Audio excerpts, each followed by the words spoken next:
"Don't come to my wedding, Mom. You'll ruin everything." That's what my daughter said.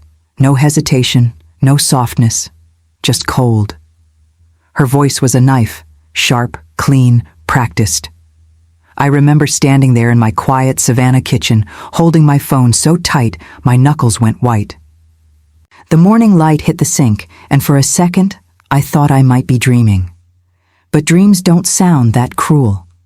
If you're watching this, subscribe and comment where you're watching from. I tried to speak, but my throat locked.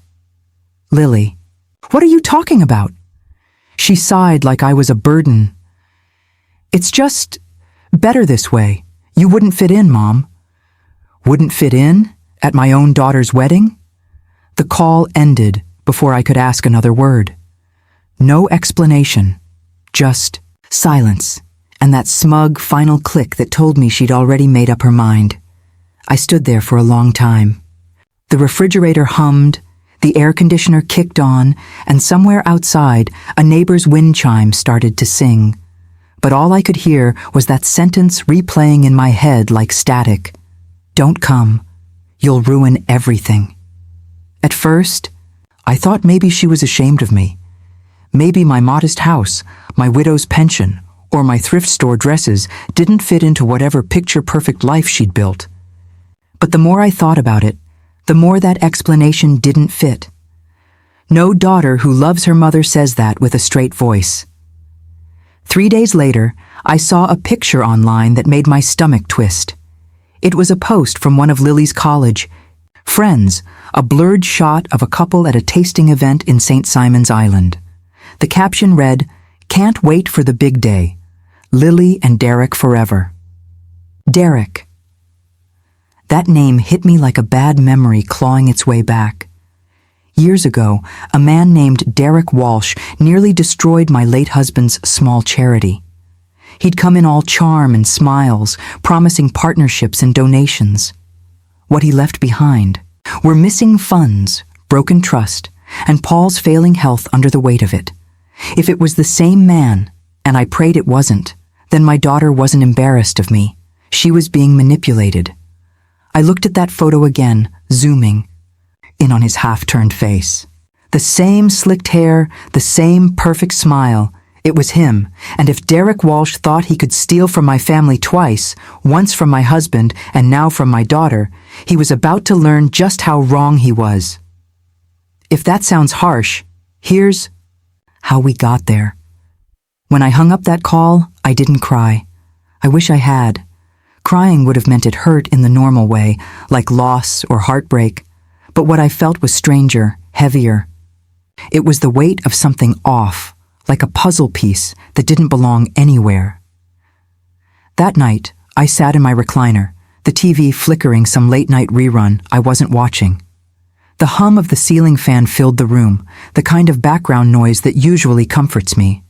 But not that night. My body was still, but my mind ran wild, retracing every conversation, every silence, every smile that suddenly felt fake. The first thought that came wasn't why would she say that, it was who made her say that. I kept trying to convince myself that I was overreacting, that this was just a modern wedding thing, destination plans, tight budgets, whatever excuse people made to soften rejection. But deep down, I knew my daughter. I raised her. I knew when her words were her own and when they'd been coached. The next morning, I did what I always do when I'm upset. I made coffee and busied my hands. The smell of roasted beans filled the kitchen, but even that didn't calm me. My reflection in the microwave door looked older than I remembered. Tired, yes, but also determined. I whispered, "What are you hiding, Lily?" Out the window, the Savannah sun was already climbing, washing the street in that soft, golden light that makes everything look peaceful, except inside me, it wasn't. The breeze carried the faint sound of someone mowing a lawn, kids calling from the corner bus stop. The world kept spinning, like nothing had changed, but everything had. It's funny how one sentence can split your life clean in half. Before and after, before that call, I believed my daughter trusted me. that love and loyalty were enough to bridge whatever differences we had. After it, I wasn't sure I knew her at all. I started remembering small things that didn't make sense before. Her pulling away over the last year, her sudden disinterest in visiting home, her avoiding any talk about her fiancé beyond, "He's great, Mom, just trust me, trust me." That phrase had always been her shortcut to avoid hard questions, but this time it sounded more like a warning than reassurance. By noon, I called Maggie, her best friend from high school. Maggie's voice cracked when she answered, like she already knew why I was calling. "Oh, Mrs. Bennett, I really shouldn't—" "Maggie, please. I'm not asking for gossip. Just tell me if she's safe." There was a pause. Then, softly, "She's fine. But I think you should talk to her soon, before it's too late." Too late. Those words clung to me all afternoon like a storm cloud. I tried to read, tried to prune the azaleas, but my chest stayed tight like I was missing something obvious. That night, I went online. Old habits die hard. Paul used to tease me about being the family detective. I could find lost invoices, hidden donations, donor lists, anything. That smelled off. So I started searching. Derek Walsh Savannah, Derek Walsh Georgia, Derek Walsh Charity. At first, nothing. Then, one result. Walsh Community Initiatives, LLC, Charleston Branch, dissolved. I clicked. The business record showed one manager, Derek R. Walsh. Filing date 8 years ago. Dissolution reason, failure to maintain accurate financial disclosures. My pulse quickened. That was the same year Paul's heart failed. I pushed away from the desk, shaking. Was it coincidence, or was fate circling back, cruelly dressed in a wedding suit? That night, I couldn't sleep. I kept replaying Lily's voice, that distance, that unease, not hatred, not shame, fear. Someone had told her to keep me away. Someone who knew I'd recognize him the moment I saw his face. If I'd learned one thing from my years in the classroom, it was that truth has a way of surfacing. Quietly at first, then all at once, and I was done waiting for it to come to me. I decided then that I was going to St. Simon's Island, wedding invitation or not. But I wouldn't go as a mother begging for forgiveness. I'd go as a woman looking for answers. But the truth didn't start that night. It started months earlier, with a promise, a name, and a silence that should have told me everything. 3 months before that phone call, I thought everything in my life was finally settling. After Paul's passing, the house had been too quiet, too many echoes of his laughter, his cough, his favorite jazz records looping on the turntable. But time and routine had softened the ache. I kept the shop running part-time, tended my little flower garden, and filled my days with coffee dates at River Street Cafe, where the same waitress, Janine, always remembered my order. Half calf with oat milk, extra cinnamon. Every Thursday, Lily would call, sometimes from work, sometimes on her way home. She'd tell me about her students. She'd followed in my footsteps and became a teacher too. And I'd listen with pride. She was everything I hoped she'd be. Smart, kind, patient. Then, around spring, her tone began to change. The calls got shorter. The stories got vaguer. She started mentioning a new guy. "Just someone I met through a friend, Mom. His name's Derek. He's different." "Different how?" I asked, teasing, but she'd only laugh and change the subject. At first, I brushed it off. She was 32, not a teenager. She deserved her privacy. But over time, even her laughter sounded rehearsed. There was a tension under every word, like she was reading from a script someone else had written. One weekend, she came down to Savannah for a surprise visit. I still remember how she looked stepping out of that rented blue Corolla, pale, thinner than usual, wearing a smile that didn't reach her eyes. We had dinner at the Crab Shack on Tybee Island, one of her father's favorite spots. Between bites of shrimp and hush puppies, I asked casually, "So, when do I get to meet this mysterious Derek?"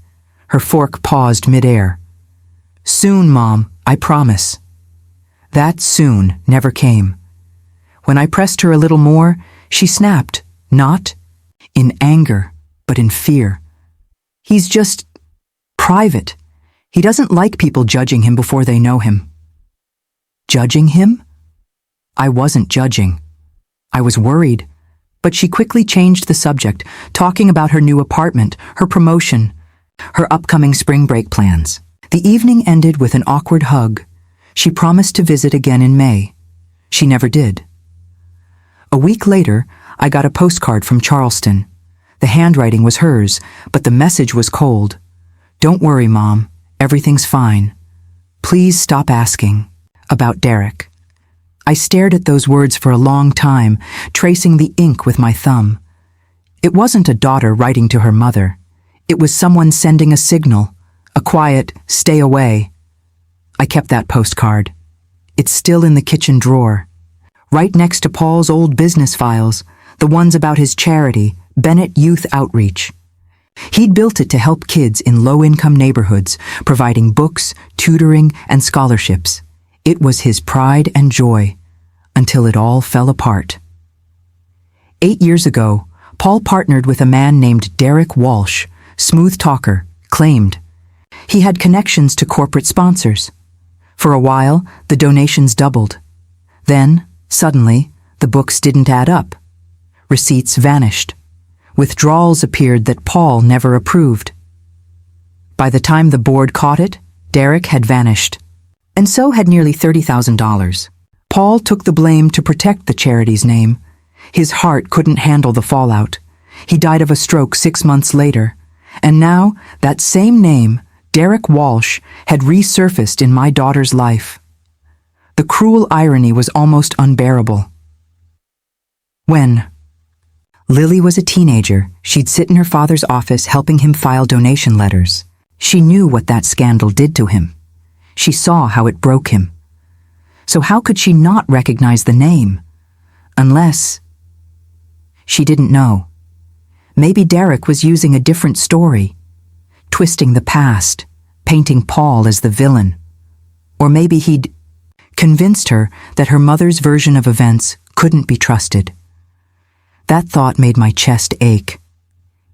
It's strange how easily trust can be rewritten when love gets involved. 2 weeks before her call, I sent Lily a message. "Your dad would have wanted to meet the man who makes you happy." She never replied. Then came that final phone call, the one that ended with her telling me to stay away. And now, looking back, I could see every red flag I'd ignored, the silence, the distance, the sudden privacy.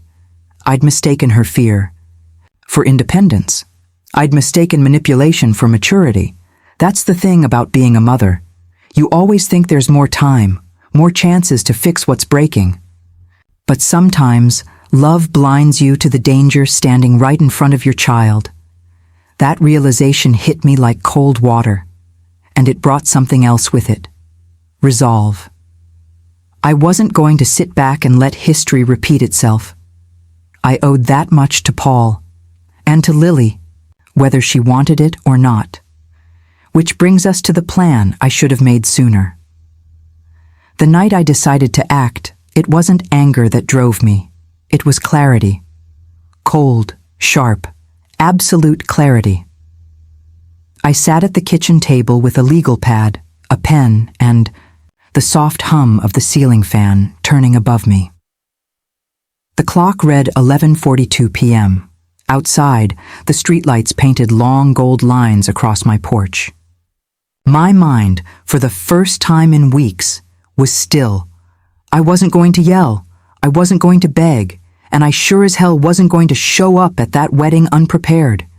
If Derek Walsh thought he could steal my daughter's heart and her inheritance with the same polished lies he once fed my husband, then he hadn't learned who he was truly dealing with.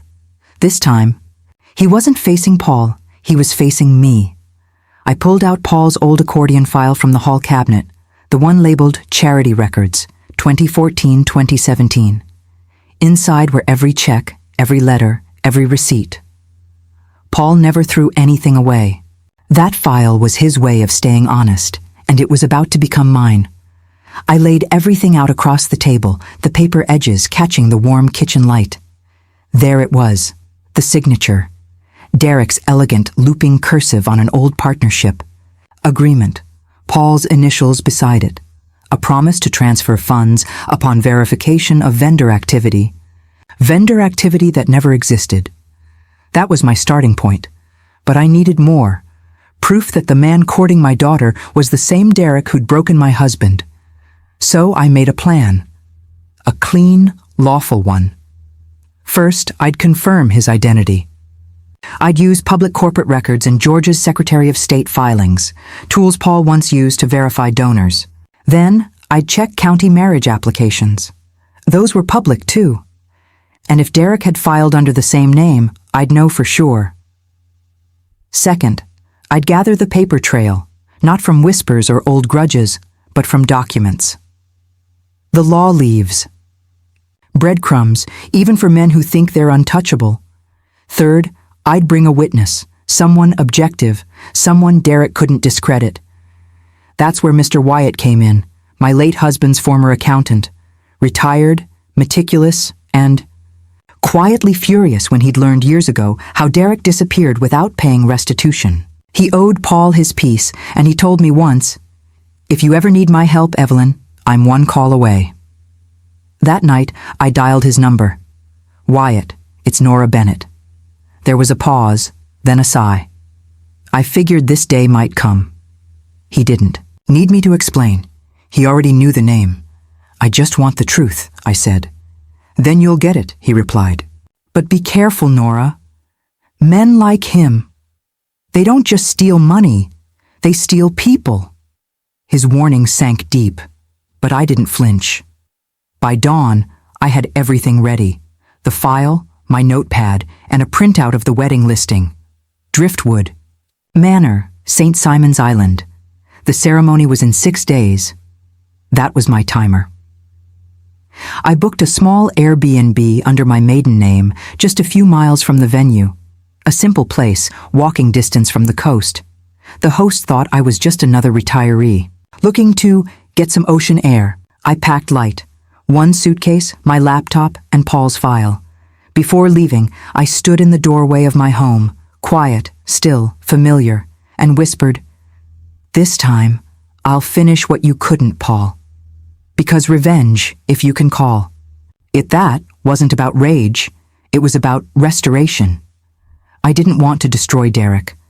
I wanted to make sure he never destroyed anyone again. Then the pushback started. The morning after I checked into the Airbnb, I sent Lily one last text. Something soft, something to let her know I loved her no matter what. No reply. An hour later, an unknown number called me. "Mrs. Bennett," a voice said, low and controlled. "I think it's best if you don't interfere with your daughter's wedding plans." I froze. He knew I was there. For a few seconds, I didn't speak. The man's voice was calm, but too calm. That slippery tone con artists use when they already think they've won. "Who is this?" I asked, though I already knew. "Just a friend looking out for your daughter's happiness," he said.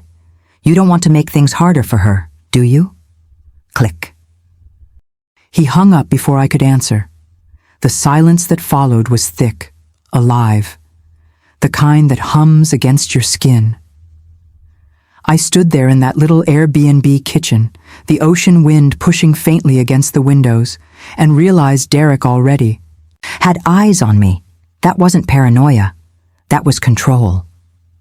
Within the hour, I packed my laptop and the file into my tote bag and drove to a nearby cafe called Harbor Grind, a small, weathered shop off Beachview Drive. The kind of place where no one asked questions, just poured coffee and minded their own business. I opened my laptop, hands trembling slightly, and logged into the Georgia Secretary of State's website. The Wi-Fi was slow, the cursor blinking like it was teasing me. I typed Derek Walsh into the corporate search bar. There he was, registered under Reeves Property Consultants LLC, based out of Atlanta. Same middle initial, same age, and worse, one of the listed business activities was nonprofit development advising. He hadn't just returned, he'd rebranded. A chill ran through me. The same man who'd gutted my husband's charity now made a living helping others manage theirs. I scrolled down further. Active licenses, tax ID, mailing address. I copied every line into a file labeled Proof Walsh 2025. But as I hit save, the waitress walked by with my coffee and whispered, "Ma'am, there's a man outside asking if a Mrs. Bennett is here." My pulse spiked. Tall guy, brown hair. "Suit?" I asked. She nodded. "Said he's a family friend." I peeked through the window. There he was. Derek Walsh, standing beside a rented silver Mercedes, sunglasses on, phone in hand, looking like success wrapped in deceit. I ducked my head and told the waitress, "Tell him you don't know me." Then I slipped out the side door and crossed through the back alley. My car was parked 2 blocks over. As I drove off, my phone buzzed again, a text this time. "You should have listened, Nora. No number." Just that. My hands shook on the steering wheel. I'd expected obstacles, not intimidation. But now the game had changed. Derek knew I was onto him. And people like him only get sloppy when they're scared. That was my advantage.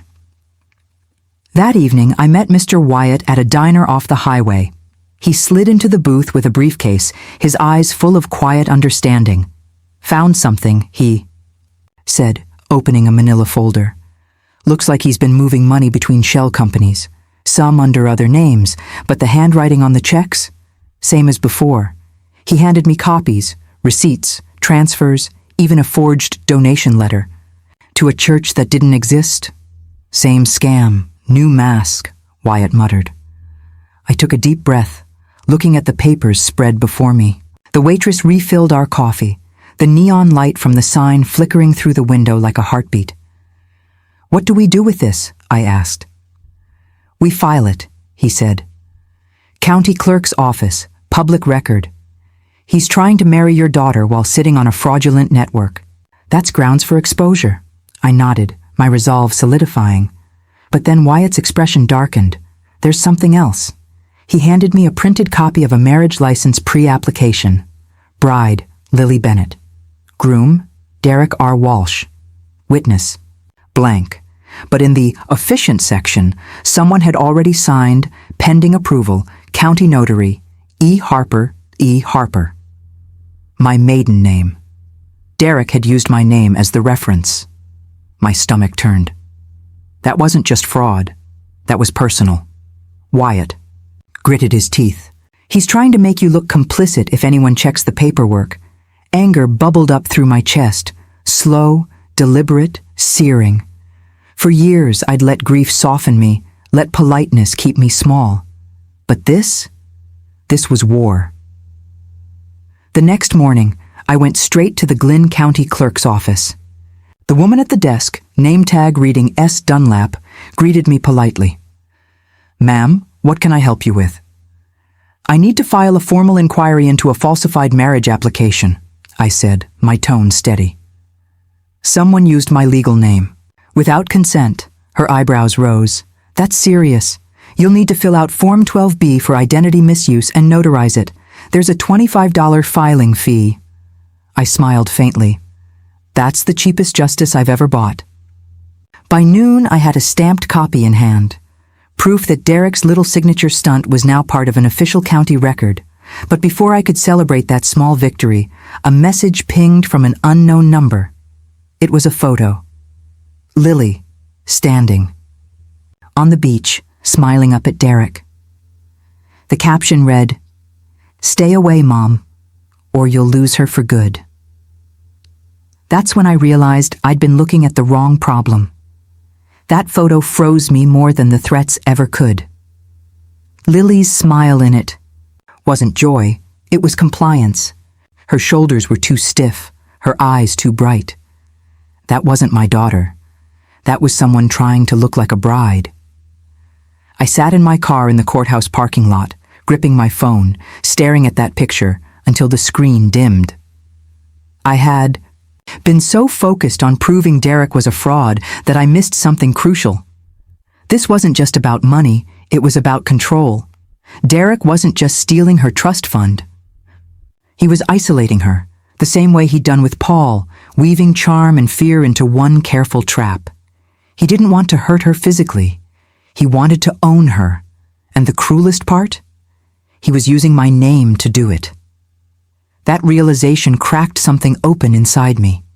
The grief, the fear, the disbelief, they all burned off, leaving something cleaner behind. Resolve. If I wanted to save Lily, I couldn't act like a grieving widow. I had to think like the woman Paul used to call the quiet storm.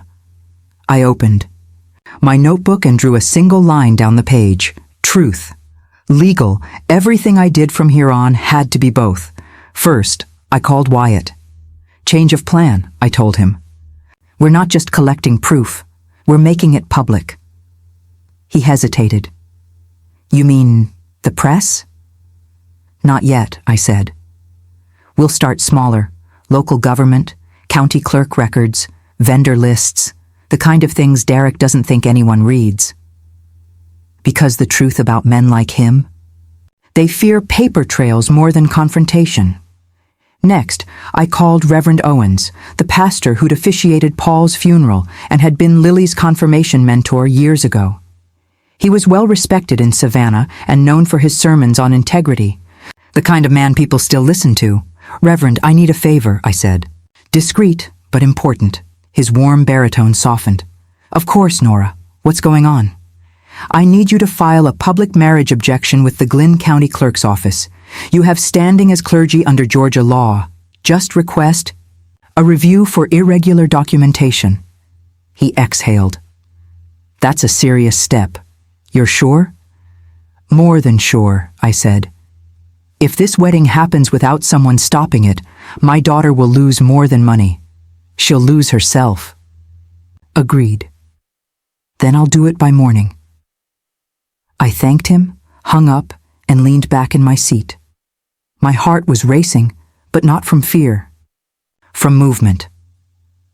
For the first time since this began, I was acting, not reacting. But there was one thing still missing. Lily's side of the story. That night, I went to Driftwood Manor, the wedding venue listed online. I parked a few lots away, blending in with tourists.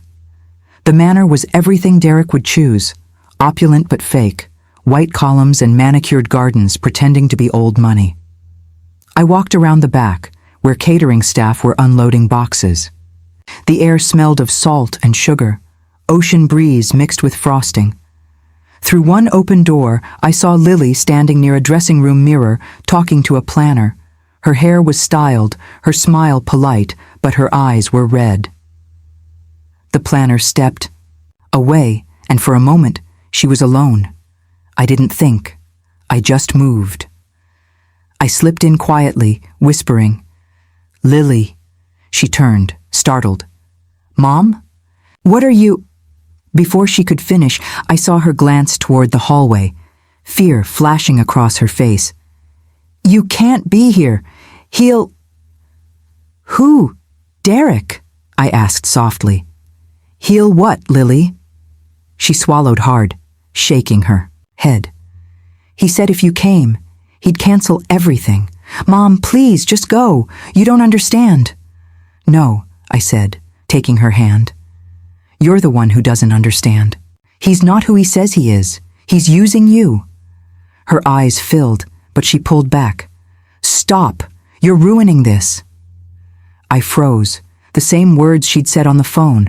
"You'll ruin everything." Then I saw it, the small bruise on her wrist, half hidden by lace. My stomach dropped. "Lily, did he—" She stepped back, her voice trembling. "Mom, please just leave before he sees you. Please." I didn't argue. I didn't cry. I just nodded, turned, and walked out. I knew then, this wasn't about humiliation or scandal anymore. This was about protection. As I stepped into the night air, the wind carried the sound of laughter. Derek's, smooth and confident. That's when I decided something vital. I wasn't asking for permission anymore. So I stopped asking for permission and started following the rules, every single one. If Derek wanted to play clean on paper, I'd beat him there. I'd use every law, every form, every signature to drag his lies into the light, and this time, the rules were on my side. I moved like someone who had finally stopped apologizing for existing. There was no drama in it, just a quiet, stubborn sequence of paperwork and polite conversations that added up to a trap made of paper. Wyatt came through first. He sat across from me at the little table in my Airbnb and opened his briefcase. "I notarized these," he said, sliding a stack of affidavits toward me. Each one had his trembling accountant's signature and a notary seal dated and time-stamped. He'd gone back through Paul's ledgers, matched check numbers and payees, and pulled bank routing traces that lined up with the shell company names Derek now used. Those documents were cold and precise. They smelled faintly of printer ink and something that felt like vindication. Across town, Reverend Owens walked into the Glynn County Clerk's office and handed over a formal marriage objection on church letterhead. The clerk took it, read it, and logged the submission under an incident number. "We'll put a temporary hold pending verification," she told him, then pushed a printed receipt across the counter. She typed the case number into a screen. I memorized it. I spent the next day on the phone. Not impassioned pleas, just facts. I called the venue manager at Driftwood Manor and asked for copies of vendor contracts and payment receipts.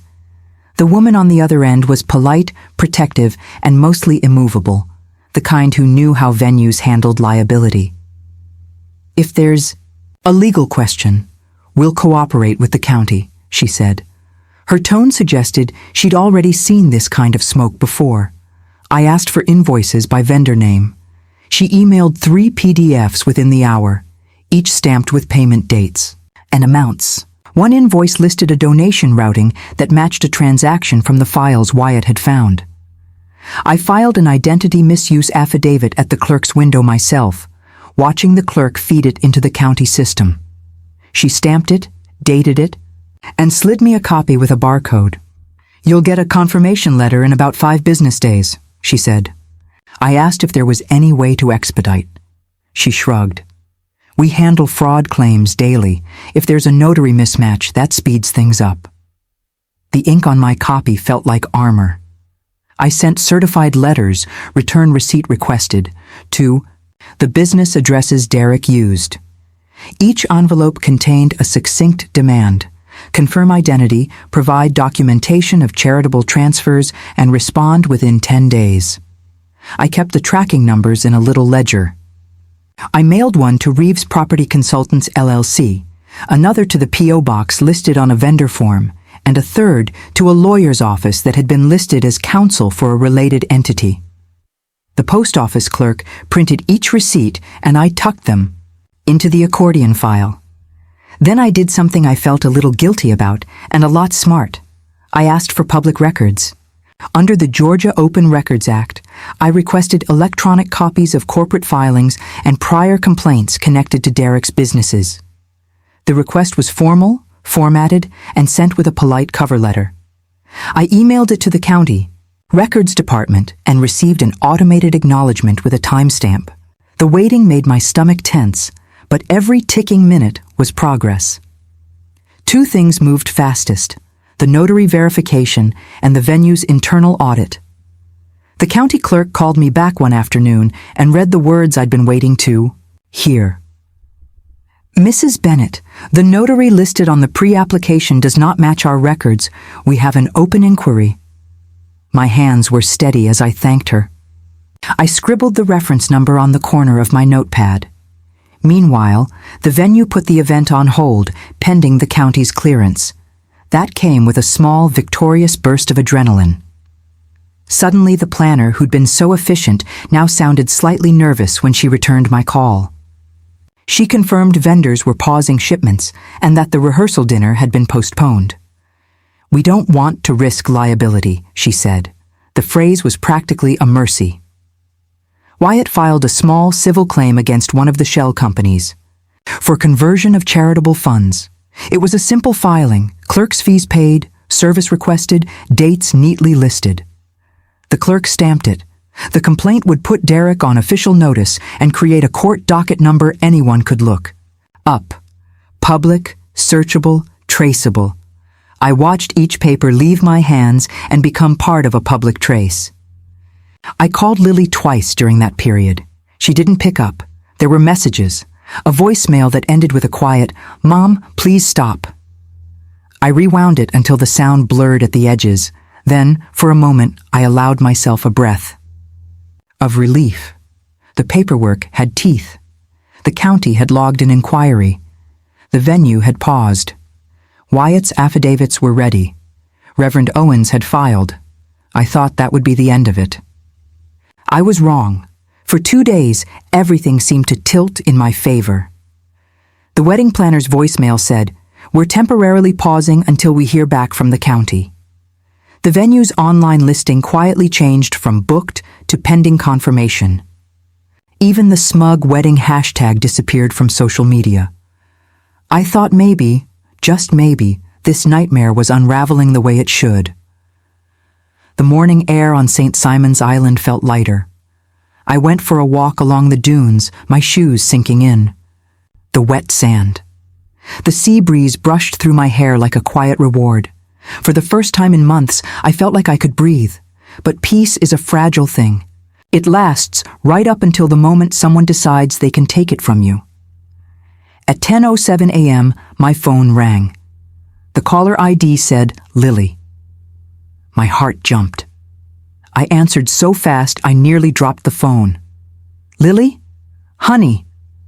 Her voice cut through me, trembling, but angry. "What did you do?" I froze. What do you mean?" "The venue called," she snapped. "They said there's some kind of fraud investigation, that you filed it. Derek's furious, Mom. You humiliated us." Her voice cracked. And beneath the fury, I heard fear. Real fear. "Lily," I said gently, "listen to me. He's not who you think he is. Derek Walsh." "Stop it," she yelled. "That's not his name. You don't know him." "Sweetheart," I whispered. "I do. I have proof." Silence. Then the faint sound of her crying. "You've ruined everything. He said you'd try to destroy us. He said you hate him because Dad died and you can't move on." My stomach turned.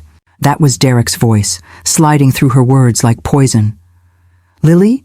No," I said. "He used your father. He's using you now." Her breath caught, and then she said something that broke me completely. "He told me you forged papers, that you were trying to blackmail him for money. The county called him to verify the notary report, and now he's filing a complaint against you." My throat went dry. "He what?"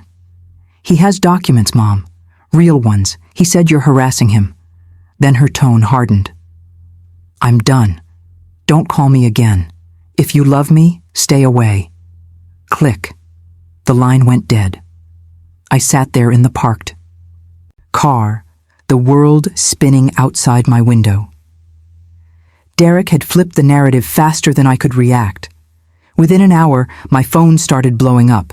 An email from the county clerk's office asking for clarification of your involvement in the disputed notary filing. A second one from the venue citing potential defamation concerns. Even Wyatt texted, "He's fighting back. Be careful.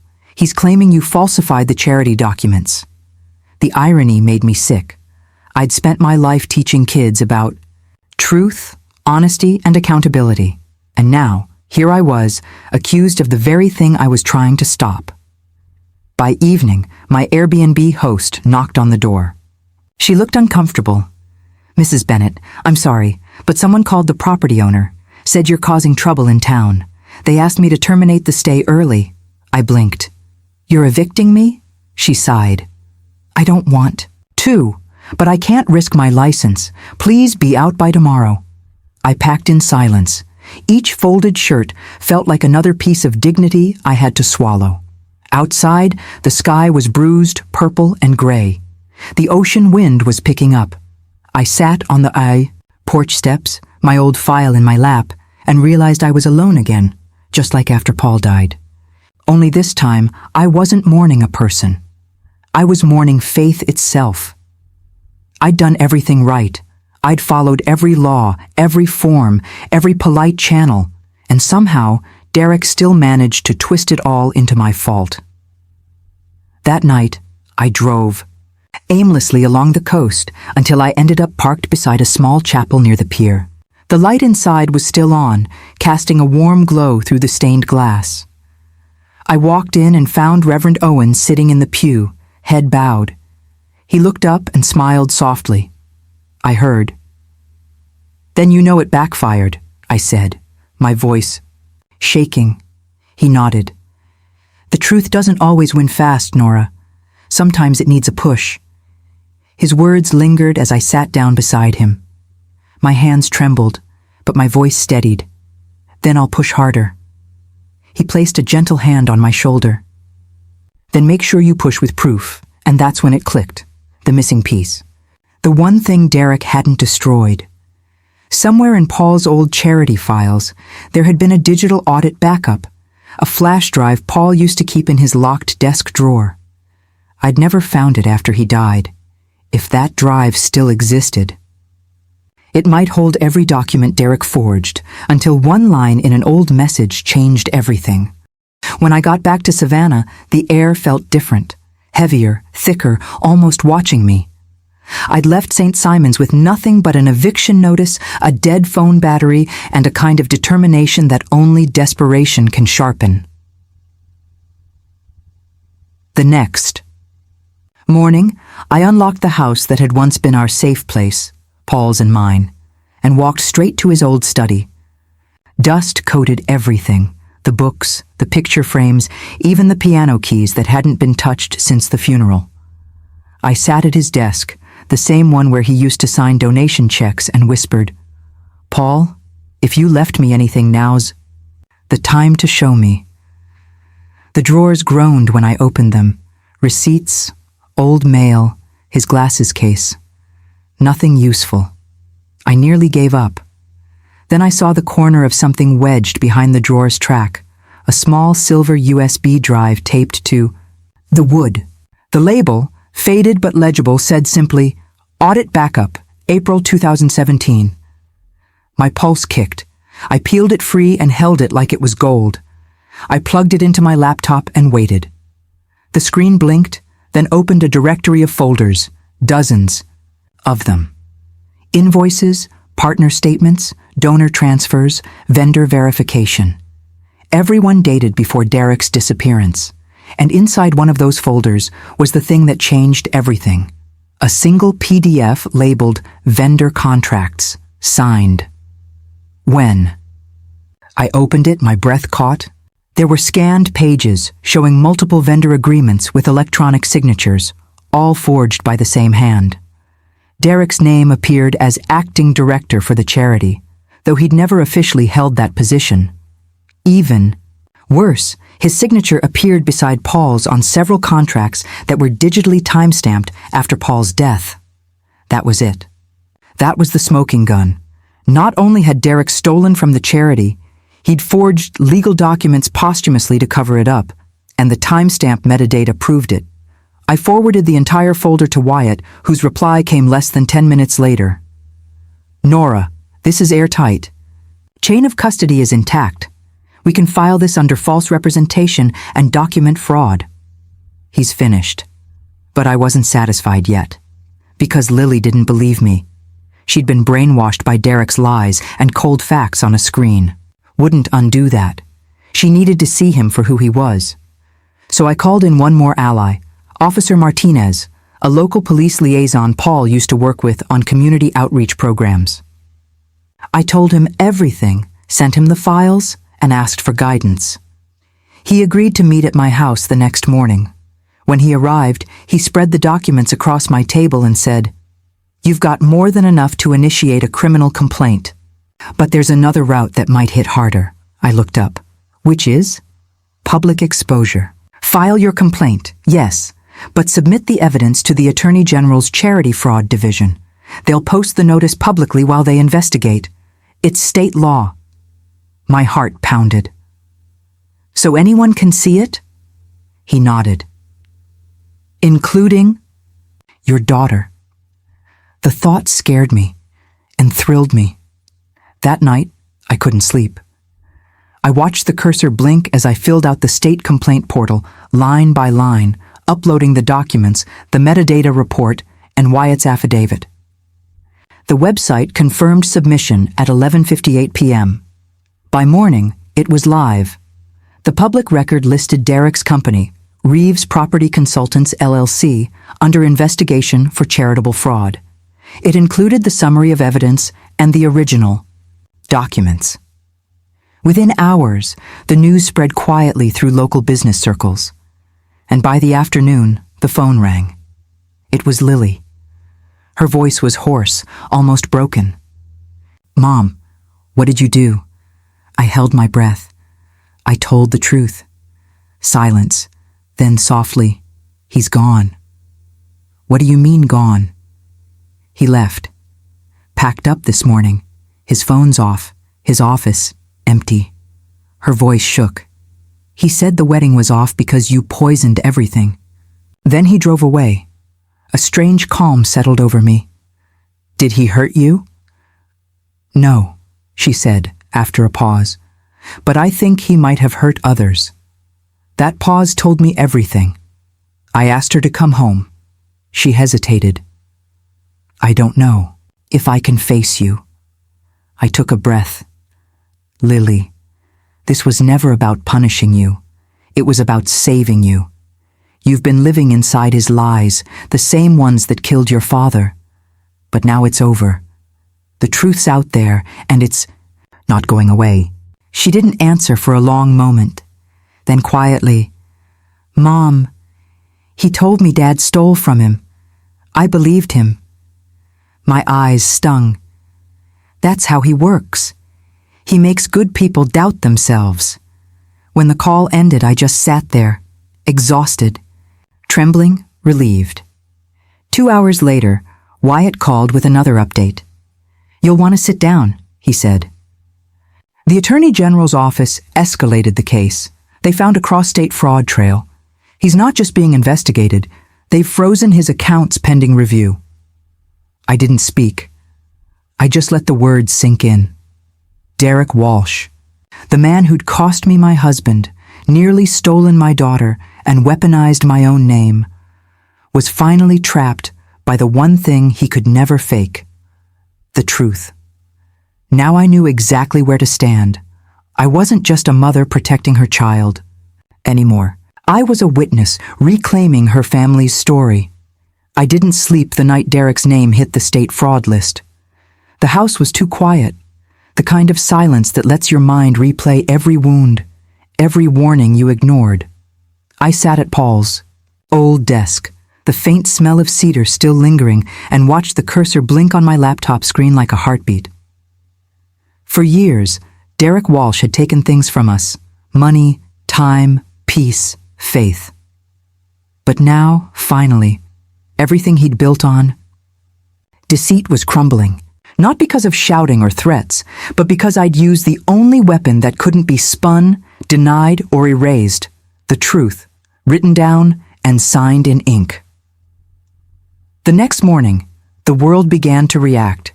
It started with an email from the Georgia Attorney General's Charitable Division confirming they had received multiple corroborating complaints about Derek's entities. Attached was an acknowledgement letter with a reference number. Official, unemotional, devastating. I printed it, slid it into Paul's old file, and whispered, "We did it." Then came the ripple effect. By noon, local business pages started picking up the filing. The headline read, "Former nonprofit consultant under investigation for misappropriation of funds." No photos, no details.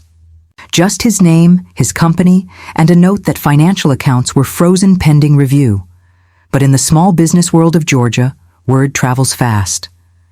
By evening, Derek's professional website had gone offline.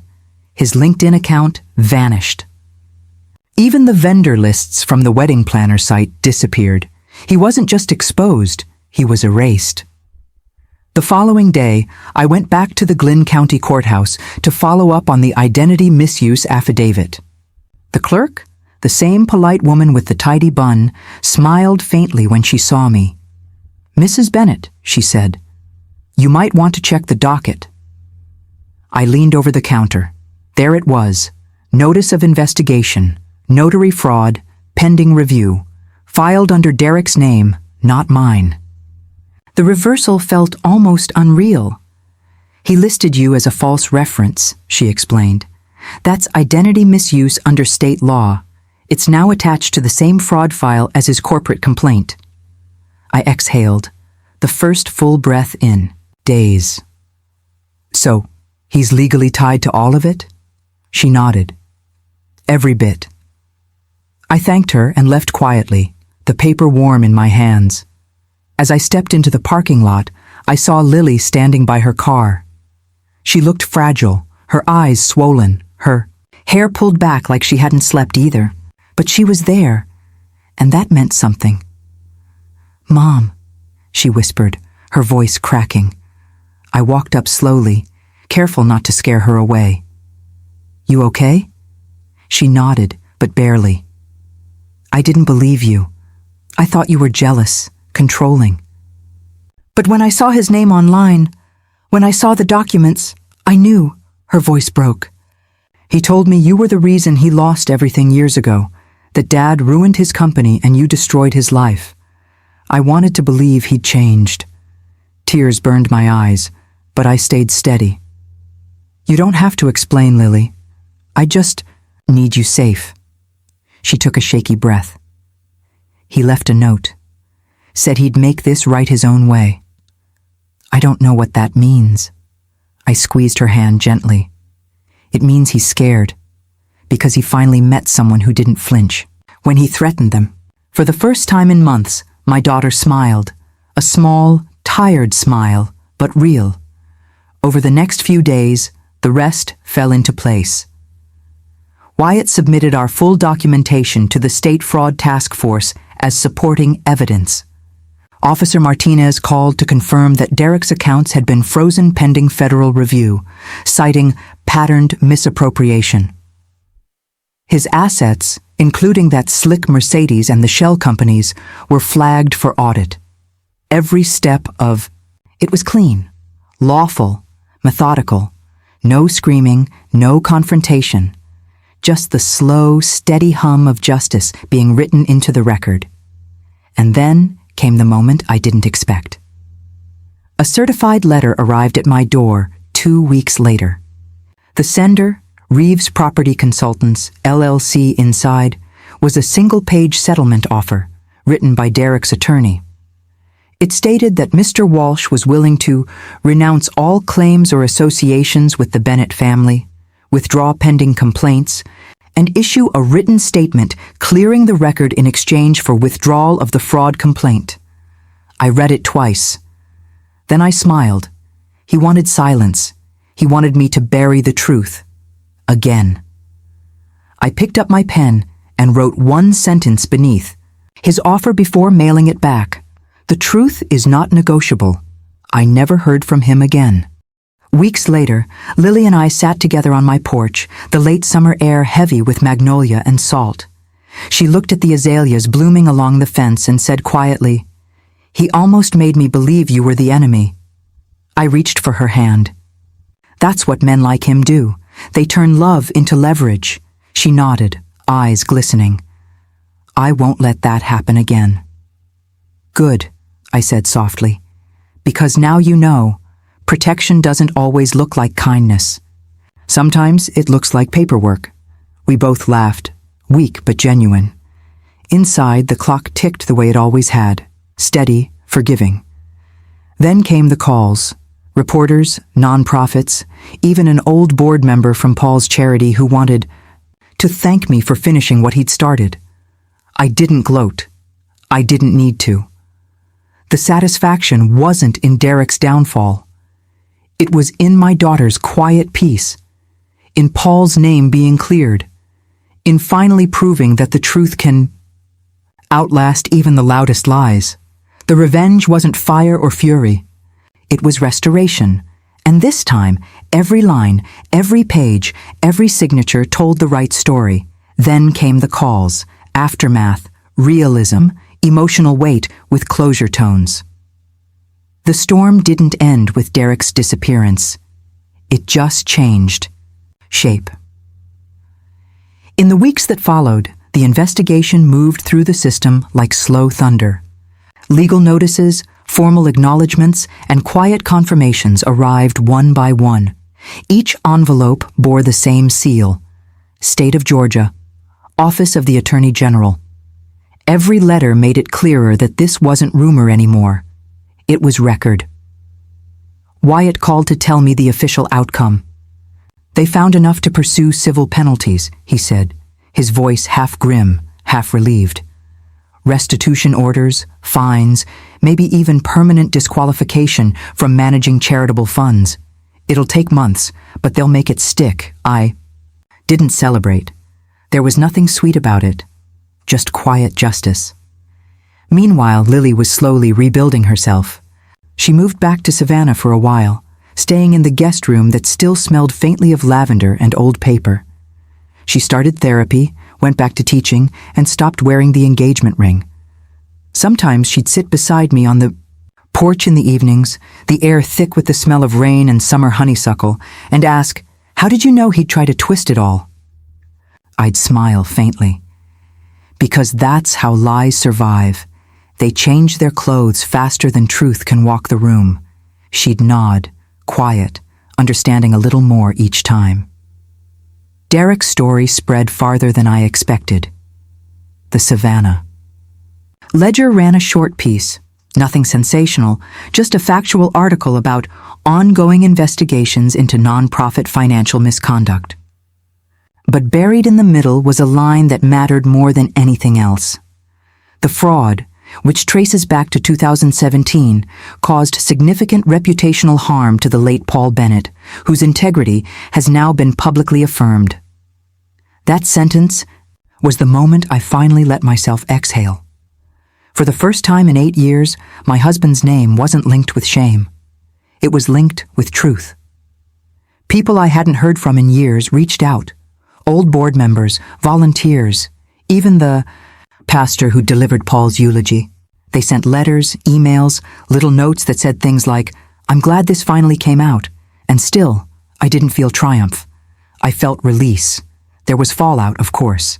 Derek's attorney sent one final cease and desist, but by then, the state's order made it meaningless. His shell companies dissolved. His business license was revoked. The last trace of him came in the form of a small news brief from Atlanta Business Weekly. Former consultant Derek Walsh under federal review for cross-state charity fraud scheme. No arrest yet, just exposure. That was enough. As for me, I didn't become a hero or a crusader or any of those dramatic things people write about. I just went back to tending my azaleas, teaching part-time literacy classes, and calling my daughter every Sunday.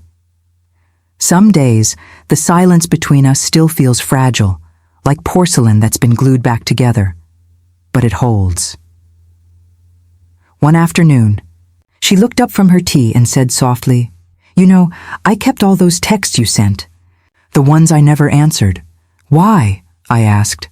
"Because even when I was angry," she said, "I think part of me knew you weren't wrong." The sun caught her hair just then, the same soft gold as her father's once was. For a heartbeat, I saw both of them sitting there, the man I'd lost and the woman I'd almost lost too.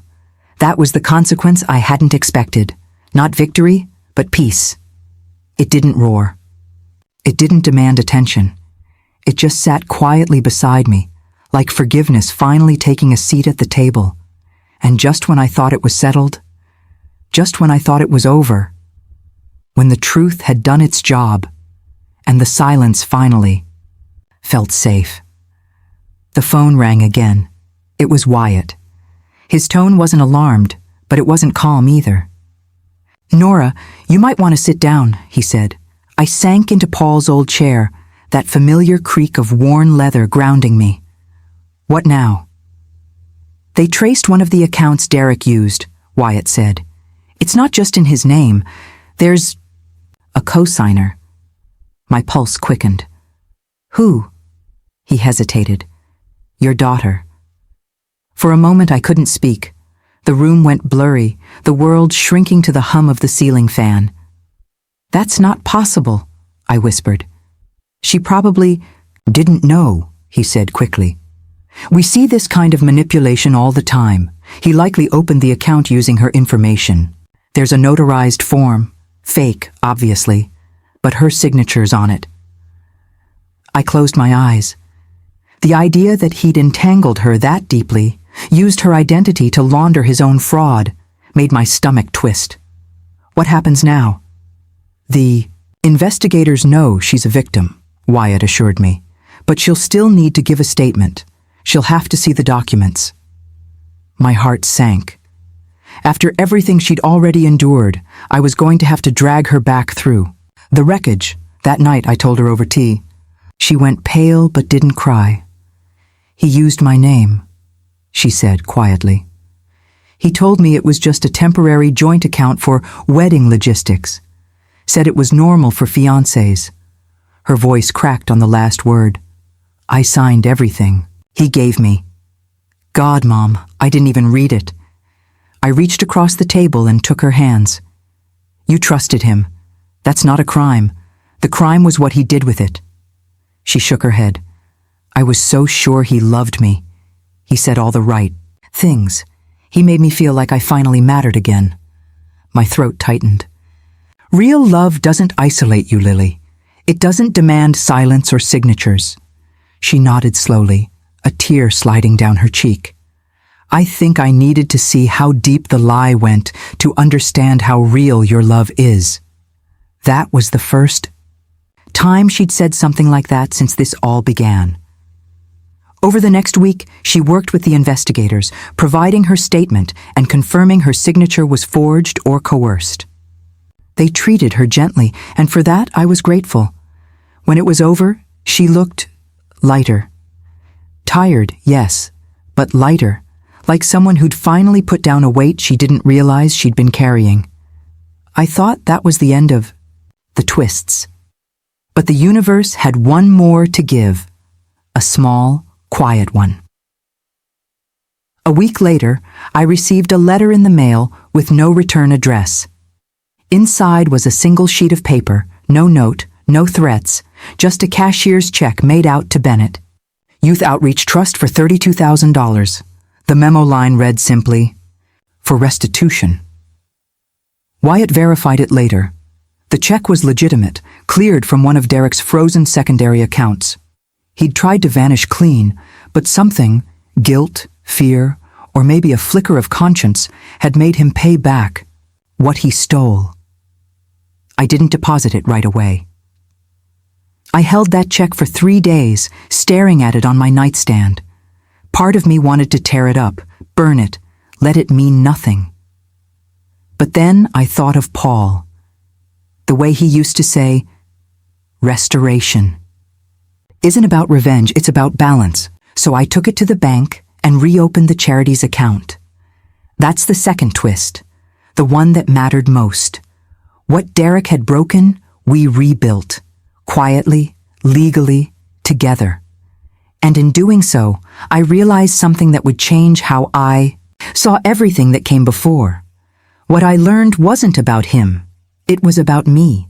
For most of my life, I believed keeping the peace was the same thing as keeping love. That was my misbelief. The quiet, poisonous one that sneaks into a woman's bones after years of smoothing over other people's storms. I thought patience could fix betrayal. That politeness could hold a family together. That silence was safer than confrontation. But silence didn't protect us. It protected him. When I finally stood up, when I stopped whispering and started documenting, Learned something about truth that I wish I'd known sooner. Truth doesn't need to shout to be powerful. It just needs to be written down, signed and filed where it can't be erased. I used to envy people who fought loudly, who demanded justice with their voices. But now I understand there's another kind of power, the steady kind that moves through systems, that leaves footprints in ink and timestamps. That's how you change the story without burning yourself down with it. Paul always said, integrity isn't loud, it's permanent. I see that now. Lily and I talk about boundaries sometimes, how love without them is just permission for someone else's chaos. She told me the hardest part wasn't realizing Derek lied. It was realizing how much of herself she'd handed over just to keep the peace. That hit close, because I'd done the same thing, just in different ways. The real victory wasn't that Derek faced consequences. It was that both of us finally stopped shrinking to make someone else comfortable. When you love people, your partner, your children, your friends, it's easy to confuse control for care or compliance for compassion. But love isn't measured in how quietly you suffer. It's measured in how truthfully you stand, even when your knees shake. I used to think setting boundaries meant pushing people away. Now I know it's what lets the right ones stay. The charity's reopened under a new name, the Bennett Foundation for Student Voices. We don't raise big money. We just buy books for kids in small classrooms who still believe stories can change their world. And maybe that's the best way to honor everything that happened, to let truth do what it was always meant to do, build something better than before. So what did I learn? That truth isn't revenge. It's recovery. That love without accountability isn't love at all. And that sometimes the only way to save the people you love is to stop being afraid of losing them. Because when you finally stop chasing peace at any cost, you start living with integrity at every cost.